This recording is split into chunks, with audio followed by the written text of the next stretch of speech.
Well, hey, what's going on, everybody? I'm Sam, and I'm a student of the Bible. I've been a pastor for 22 years, and I'm a writer, and my training involves biblical studies, theology, and biblical languages. We're going to continue on in Genesis. We are at Genesis chapter 9, and we're just going to kind of walk through the story, the beginning parts of this story, the beginning parts of this chapter, I guess I should say. And we're going to see about the covenant that God makes with Noah and his family. Um, but before that, something that's fascinating about this is it reminded me of a band that I absolutely loved in the 90s and in the 2000s, and I still play, and I've passed the love on to my son. He actually loves this band now too. He's a teenager, and so he's getting into music, and he really loves 90s and 2000s music. The band is Radiohead, and the album is In Rainbows. I remember when that album came out, and I got a copy of it from a friend. That was back when we would burn CDs, and he gave it to me, and I played that thing over and over and over again. I'm a guitar player, so I love being able to make ambient sounds with the guitar, and so um, anyway, In Rainbows, that popped into my head as soon as I started reading this, because we're going to look at the covenant that God made with Noah and his sons. And so here's what I'm going to do. I'm going to kind of walk through this in the NIV. And like I said earlier, today, my journey over the next month is to take a good critical look at the CSB, the Christian Standard Bible, next to like I like the NIV because it reads easy, and because most people are it's accessible to them. When I do my deeper studying, I use like the NRSV, the NASB 95. I'll use Greek and Hebrew. But when I'm communicating, I use the NIV. It's easier to kind of talk through. The NIV is not without its problems. Okay, so I know I had videos that I railed on the ESV and that kind of stuff. The NIV has its own problems, and we just need to be aware of that. But I like it for the readability of it, and for the most part how it kind of flows, and then I can usually point out where some of the problem-y things are. And so I'm kind of comparing the CSB to the NIV and to the Greek and to the Hebrew and all that kind of stuff as I'm going along. So far, I've been using it all today. So far, it's matched up like pretty decently with the NIV, so I haven't had any issues with it. There've been little things here and there where they were different. What's really fascinating is like the word order is different, and I think the word order more lines up with the Hebrew than the NIV does. The NIV kind of, and the Greek, it's weird. It's like they translated it more word for word, and the sentence feels a little clunky sometimes, but it's still a good sentence, if that makes sense. But the NIV, it's like backwards, but it makes more sense in like our English language. So anyway, someone told me that the CSB is more like an in between of the NASB and the NIV, and I'm starting to see that. So anyway, Genesis chapter 9. So we got to the end of chapter 8, and chapter 8 is a lot of it. Chapter 6, 7, and 8, like we said, is kind of this mix match thing. Some people don't believe that. Some people don't see that. Some people see one author all the way through, and that's fine. You need to figure out, okay, what do you see here, and how do you read this? I'm not gonna. I just kind of tell you, hey, this is how I see it, but that doesn't mean like that is the way it is, kind of a deal. And I could be wrong, and that's totally cool. But Genesis chapter 9, we're not going to kind of split anything up. We're just going to look at what is there in the text, and we're going to talk about, hey, what's up with this rainbow thing, and what's up with this covenant, and is this a big deal for us to kind of really consider or not? Okay, so this is what Genesis chapter 9 starts out. I'll start in the NIV and we'll move over to CSB. It says, Then God blessed Noah and his sons, saying to them, Be fruitful and increase in number and fill the earth. That sounds familiar, right? Go back to Genesis chapter 1. When God says to the man and the woman, the male and the female, he says, Be fruitful and increase in number, fill the earth. So this is the restart. Okay, this is like the creation 2.0, 3.0, 4.0. I don't know. I can't figure out where we're at now. Here's another restart. Here we are. God bless Noah. Be fruitful, increase in number, and fill the earth. The fear and dread of you will fall on all the beasts of the earth and all the birds in the sky, on every creature that moves along the ground, and on all the fish in the sea. They are given into your hands. Subdue, and fill it, like it's that Genesis 1 language. Everything that lives and moves about will be food for you. Just as I gave you the green plants, I now give you everything. Now this is fascinating because I think this is the first time where we actually see um, God saying you can go ahead and eat the animals. Does that mean that people weren't eating animals before that? I have no idea, but this is the first time that it's specifically mentioned here, so I just wanted to point that out. That's all I have to say about that. We're going to keep moving. Verse 4, but you must not eat meat that has its lifeblood still in it. And this is going to echo towards the law that's given. And we should be thinking about Leviticus. We should be thinking about the rest of the Torah here as this is written in. And look at this in verse 5. And for your lifeblood, I will surely demand an accounting. I will demand an accounting from every animal, and from each human being too. I will demand an accounting for the life of another human being. And this is also echoes of the law. Whoever sheds human blood, by human shall their blood be shed. For in the image of God has God made mankind. And so this is also something that is this inherent like beauty of life, right? And in why we should probably treat each other with respect and honor. It's because in the image of God, God has made mankind. And so a lot of this, what we need to understand is a lot of this is echoing Genesis chapter 1. It's this kind of language, it's this restart, recreation kind of language, but it's echoing a lot of what is being said in Genesis chapter 1, but also helping us understand how this is going to move, the story is going to move forward towards the people of Israel, towards the law, all that kind of stuff. As for you, be fruitful, increase in number, multiply on the earth, and increase upon it. Then God said to Noah and to his sons with him, I now establish my covenant with you and with your descendants after you, and with every living creature that was with you, the birds, the livestock, and all the wild animals, all those that came out of the ark with you, every living creature on earth. I establish my covenant with you. Never again will all life be destroyed by the waters of a flood. Never again will there be a flood to destroy the earth. I believe, I could be wrong on this, but I believe this is the very first time in the Hebrew scriptures that we find God making an actual covenant, saying the words, I'm making my covenant with you. Now, in different branches of theology, you've got covenant theology, dispensationalism, that kind of stuff. What you'll hear is like, no, well, the very first covenant was like with Adam in the garden. And they say because the same language is used there, that he made a covenant with Adam there and then a covenant here. That's not in the text. That's not ever explicitly said that God made a covenant with Adam and Eve. But it does say right here that God makes a covenant with Noah. So this is the very first covenant between God and mankind that he's making.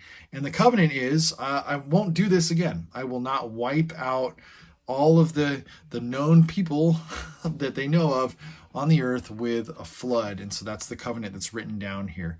And so, like I said, I'm just going to go through the text and read the story the way it is and kind of see what's there. And God said this, and this is what I think is really the fun part of this. God said, this is the sign of the covenant I'm making between me and you and every living creature with you, a covenant for all generations to come, all the way on the earth. I've set my rainbow in the clouds, and it will be the sign of the covenant between me and the earth. Whenever I bring clouds over the earth and the rainbow appears in the clouds, I will remember my covenant between me and you and all living creatures of every kind. Never again will the waters become a flood to destroy all life. Whenever the rainbow appears in the clouds, I will see it and remember the everlasting covenant between God and all the living creatures of every kind on the earth. So God said to Noah, this is the sign of the covenant I have established between me and all life on the earth. And so a lot of scholars believe that this is an etiology story of why rainbows exist. For an explanation from the author of going, hey, you know how like when it rains and there's that rainbow, this is the covenant God made with Noah after it rained to say, I'm not going to do that again. And so every time it rains, that happens, and what we know today is the why it happens. We know of all the scientific things behind, water and light and how that, reflects and all that kind of stuff. But back then there was a lot of sign things. And so it's a lot of scholars would say, yes, it's an etiology story of why we have rainbows. because it never rained before, and now it rains, and so here's the rainbow, and we're going to connect that sign to a covenant God made with Noah, that he won't destroy the earth with rain again, and that's the sign that helped God remember the covenant, to help people remember the covenant that God made with them, and that's the covenant for all time, for all generations. So really kind of a cool story there. I love it because it's like, oh, here's the rainbow. And I love personally after it rains, especially I'm from like the Midwest area of the United States, and so when we have big thunderstorms roll through and that kind of stuff, and you have the dark clouds coming through, and on the back end it usually is some like semblance of sunny, and then there's like the light mixing, and you can see these rainbows. They're beautiful, and so I love that. We always kind of go, look, a rainbow. And so to be able to read this and have that kind of imagery go through your head is kind of a cool thing. I'm not going to try to dive too deeply into like, here's what it means and here's whatever. It's like, we're just kind of looking at the story and seeing what's there. And the next time when we get to the end of chapter 9, it gets to a really weird story, and there's a lot of different takes on it, and we'll go through each one of those. But I wanted to kind of look through the CSB here, just kind of see how it compares, right? So, and I think it's very similar. It says, God blessed Noah and his sons and said to them, be fruitful, multiply, fill the earth. The fear and terror of you will be in every living creature on the earth, every bird of the sky, every creature that crawls on the ground, and all the fish of the sea. They are placed under your authority. Every creature that lives and moves will be food for you. As I gave the green plants, I have given you everything. However, you must not eat meat with its lifeblood in it, and I will require a penalty for your lifeblood. I will require it from any animal and from any human. If someone murders a fellow human, I will require that person's life. So the CSB is a little more straightforward. Like the NIV says, and for your lifeblood, I will surely demand an accounting. I will demand an accounting from every animal, and from each human being too, I will demand an accounting for the life of another human being. That isn't as clear. The CSB makes it more clear. It says, I will require it from any animal and from any human. If someone murders a fellow human, I will require that person's life. And so I'm not sure if, in fact, let's do this. Let's run to the Hebrew and on the fly, fun. And let's see Genesis 9. What's this verse? 9:5 in Hebrew.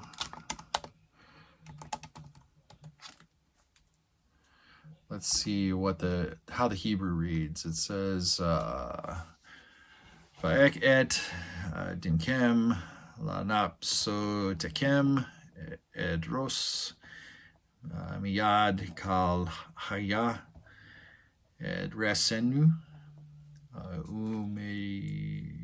umiyad ha'adam miyad is achiu edros et nepes ha'adam. And so from the hand of every man's brother, or every man from one another, I will require the life of man. So it seems like the NIV actually is more like the word order in the Hebrew than the CSB. It seems like the CSB is doing kind of an NLT thing where it's kind of going, hey, let me give you the overtly dynamic equivalent.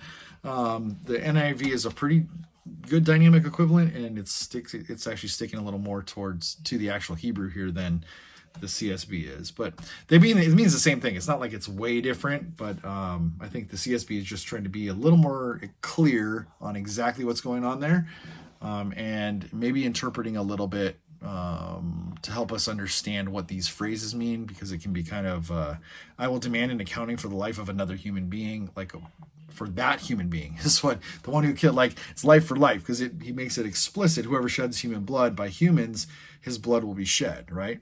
For in the image of God has made mankind. And so there's this life for life thing going on, is what this is talking about here.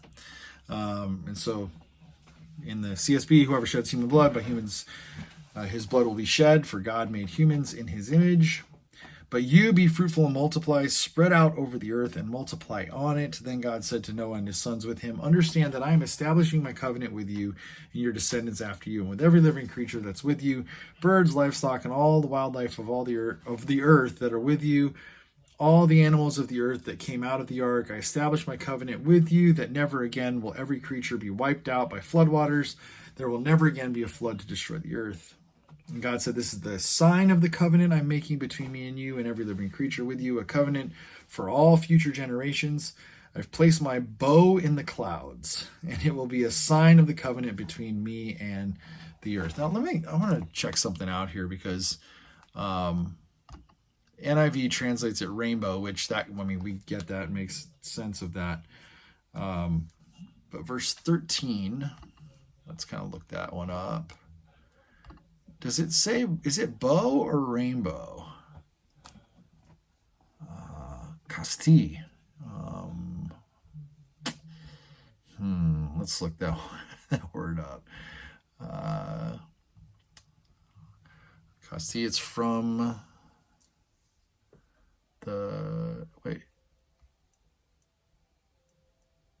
that's not right. No, it's Kashti or Kasti. It's from the root word keshet, and it means a bow. So rainbow is more, it literally is a bow because it could be used as an archer bow. It's actually used that more than anything. It's only used one time in the whole Hebrew Bible to describe a rainbow. So it's used over and over again to describe a bow, an archer, a bowman, all that kind of stuff, but only one time as a rainbow. So that's fascinating. So CSB wins on that one for the literal. Bow in the clouds, and it'll be a sign of the covenant between me and the earth. We all know what it means, right? And so the NIV is like, well, duh, and rainbow, but CSB is like, no, let's bow, because there might be something going on there in the Hebrew that we need to understand. Whenever I form clouds over the earth and the bow appears in the clouds, I will remember my covenant between me and you and all the living creatures. Water will never again become a flood to destroy every creature. The bow will be in the clouds, and I will look at it and remember the permanent covenant between God and all the living creatures on earth. God said to Noah, this is the sign of the covenant that I've established between me and every creature on earth. So very similar with the NIV. Just a couple of little discrepancies here and there. One time the NIV, probably a little more true to the Hebrew. A couple times the CSB a little more true to the Hebrew. So I think that's what I'm discovering with these two translations, is they're going to go back and forth a lot, but they're very close to each other. There might be a little variance here and there, but not really, way off.